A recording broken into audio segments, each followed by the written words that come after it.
If you're an actor and you're working on Ferdinand's monologue from the Tempest, there be some sports are painful, then you are in the right place because I'm going to tell you everything you need to know to get it from page to stage. I'm going to start by reading it through, I'm going to talk about what everything means, I'll give you a bit of context, and at the end of the video we're going to talk about acting choices. So stick around for that because that's the stuff that's important. It's going to help you make choices that make Ferdinand unique to you. Let's start by giving it a read through. There be some sports are painful, and their labour delight in them sets off. Some kinds of baseness are nobly undergone, and most poor matters point to rich ends. This, my mean task, would be as heavy to me as odious, but the mistress which I serve quickens what's dead, and makes my labours pleasures. Oh, she is 10 times more gentle than her father's crabbed, and he's composed of harshness. I must remove some thousands of these logs and pile them up upon a sore injunction. My sweet mistress weeps when she sees me work, and says such baseness had never like executor. I forget. But these sweet thoughts to even refresh my labours, most busiest when I do it. Okay, so this guy, let's talk about this guy. Okay, so we know Ferdinand, he's kind of the romantic lead, right? So this monologue has a kind of rom-com feel to it, and it's nice. It's not too tricky, it's fun. It's just nice. So let's talk about what it all means. There be some sports are painful, and their labour delight in them sets off. So sports are painful. He here is not necessarily talking about like literal pain, but he's kind of talking about how, you know, some exercises, athletic things that we have to do are hard work. So, but they make us feel good. So, you know, no pain, no gain. He's just saying some things are difficult, but the difficulty makes it rewarding. So it's not as literal as you might think. Something to keep in mind here is that he is of noble birth. He's the king's son. And people that were noble were not usually the ones who were expected to do the menial tasks. It's basically one of those moments where a rich person does something difficult and it's like, oh, you know, it's so rewarding doing this menial stuff, isn't it? So when he says some kinds of baseness are nobly undergone, he's like, you know, even, you know, some of the low menial tasks that we have to do, you know, if you have the right attitude to it, it's still noble.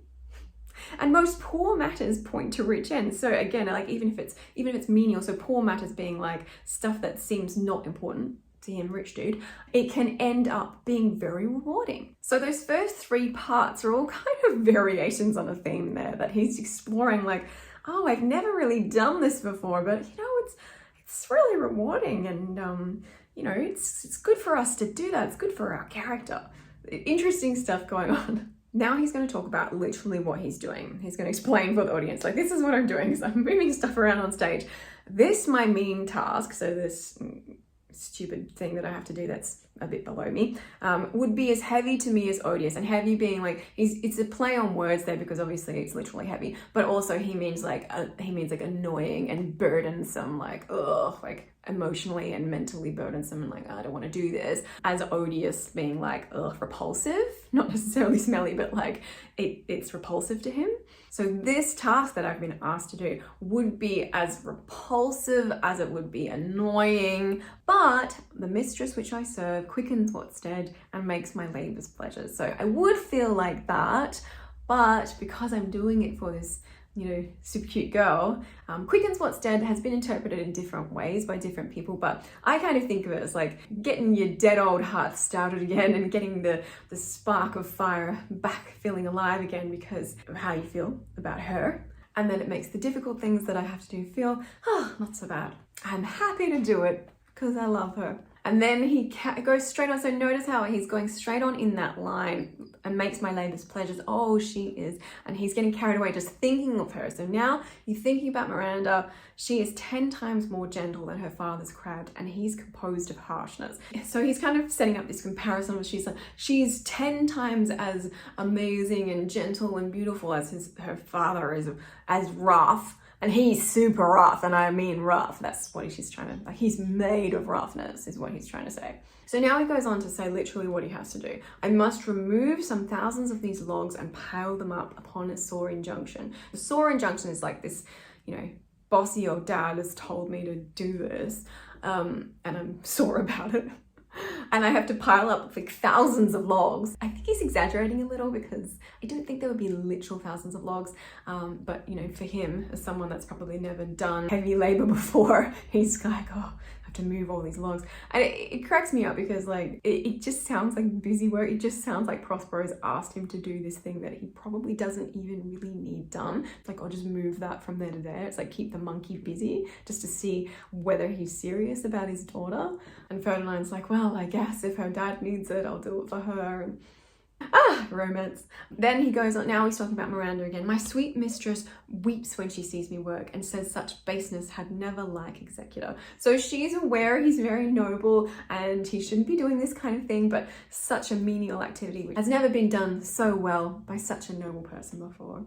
And she probably is literally weeping because she's Miranda and that's what she does.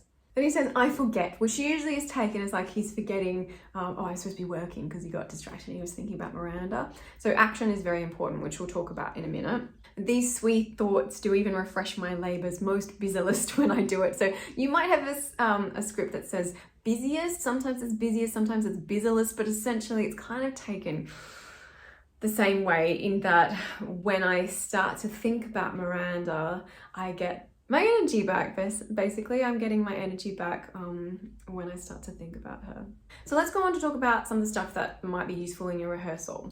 So definitely I would start to think about creating some mental pictures of what Miranda looks like for you and what Prospero looks like for you, and obviously your relationship to Miranda is, you know, you're into her, but also like what's the relationship with Prospero? Like, are you scared of this guy because he's got these weird magical powers, or are you just like, he's just creepy old kind of father-in-law kind of dude and you want to just impress him? What's the detail there? So add some specifics around it so you can get nuance as you're talking about those people. You want the images to kind of pop into your head of like, Miranda looks like this and Prospero looks like that, and I feel this way about them, and when I talk about them I feel that way in my body. So not just the image, but what does it call up in my body? You also want to be really specific about your focal points. Like when you think about Miranda, they do actually come into the scene later. So you could actually you could turn your head, especially if you're doing an in-person audition, or if you've got a bit more space, you can turn your head and indicate to where she's just left, because she has been in and out weeping, coming to see you and weeping and disappearing again, and she's about to come back. Or you can just think of her and look up, especially for a self-tape, sometimes that works better. But really just making sure you're being really clear about your eye line. Where do you look when you think about Miranda? Where do you look when you're thinking about your sports? And where do you look when you think about Prospero? Get that kind of eye line choreography pretty tight, because it actually makes a huge difference. It will help control what you're doing. This is a soliloquy, so you are talking to the audience. So that's another eye line, like a focal point to think about. Please remember that a soliloquy is talking to the audience, not to yourself. You may have moments where you're kind of being reflective and that's when you're looking up. That's fine, but you don't want to get lost in like, oh, I'm just thinking about this stuff, because that's what beginners tend to think is happening in a soliloquy. No, it is not. The practice was that they literally talked to the audience who were right there, and it was daylight so they could see them. So think about, what kind of person would you want to talk to? Who would you speak to? Would it be another guy, for example, someone about your age, somebody that you think feels a similar way or has had similar experiences? Or would it be to somebody that's more like someone's age, like the age of Prospero, where you have to convince them like, oh, this is what it's like? Are you talking to someone who is also noble, or are you talking to someone who is of a lower birth.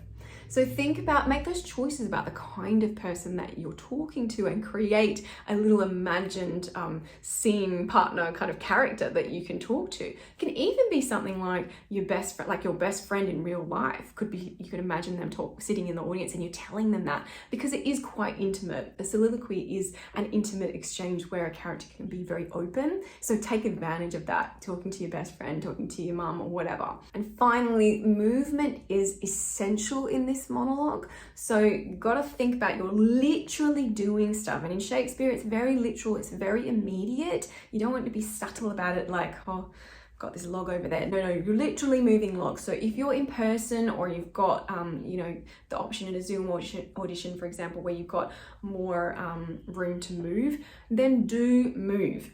In rehearsal, at the very least, practice what it feels like to literally move heavy things around.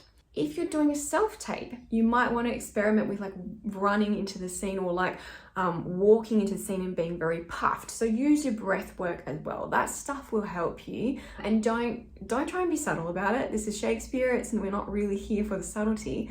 Add layers, add nuance, add specific choices, but don't try and be chill, because you've literally been moving logs, and you are throughout this monologue. So get your body moving, and it will help you connect to the emotion.